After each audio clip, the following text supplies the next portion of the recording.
Welcome back to Before You Vote. Joining me, star of stage and screen, best-selling author Bill O'Reilly. Bill, it's good to talk to you again. Thanks, Emmy and Mike.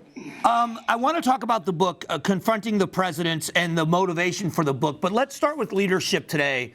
What do you make of this presidential race? I mean, in light of writing this book, what do you make of the leadership today? Well, it reflects the society in general. We don't really have now a commitment to the people. By that I mean, way back, not everybody, because there were bad presidents throughout our history, but public service was deemed to be only one avenue. That is helping as many people as you can help by your elected position, whether it's a mayor, a governor, a president, a senator, whatever it may be. Now, people are in it for fame and fortune. And that's changed the equation. I'm generalizing now. There are some good public servants, but I think everybody understands that the pursuit of power has now overridden doing the right thing for the folks, and that's hurt the country. Are we more segmented than we were when you did your research for this book? It seems like we speak to groups. We're looking at the black voter and the white voter and the women voter and the men voter and the young and the old. Are we more segmented now in the way we talk to voters? It's hard to say. There have always been divisions. I mean, obviously the Civil War, the run-up to that, couldn't have had more divisive climate in any country. But today we have a lot of selfishness, which is different than we had when people were fighting World War II or trying to establish themselves west of the Mississippi. Kind of had to be communal then. You got to band together to survive. Now, it's, what can you do for me? I want mine. You know, I'm in this group, and my group wants this, and we don't really care about the welfare of the country. And so we've seen that concentration into what's best for me and my crew. And that has been, of course, spread around big time by social media, which every crew has its own little website. They can go in and complain and, you know, gin up stuff to help themselves. And so that's how that evolved. When you were researching the book, what surprised you? What's in the research?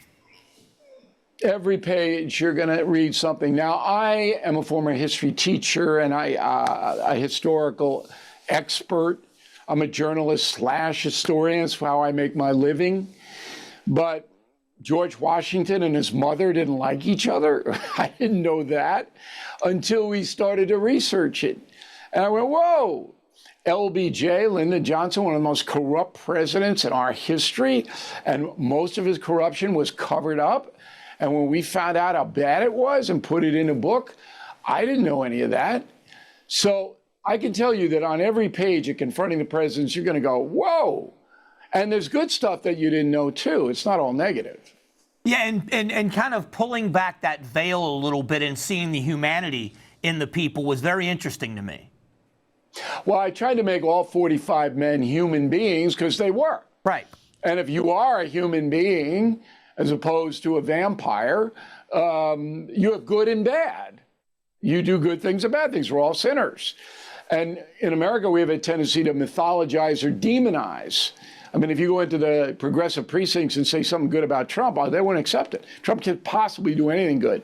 And the same is true. The converse is true. If you go into very conservative precincts, say, you know, Kamala Harris not that bad, they'll boo you right out of the room. So I wanted to make all the presidents, all 45, human beings.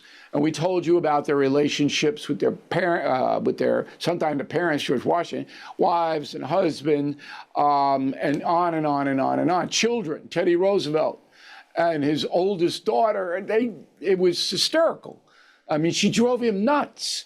And that way, the reader can identify, because all families have problems. Yeah, and I love that look at it. I'm not all the way through the book yet, but I can't wait to get through it.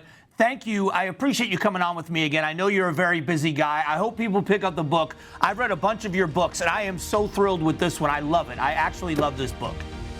Nice of you to say, Mike, and I want to tell everybody in Arizona, you know, stay strong. Yeah, we're doing our best. Thanks again, Bill. Okay, Mike. All right, we'll be back.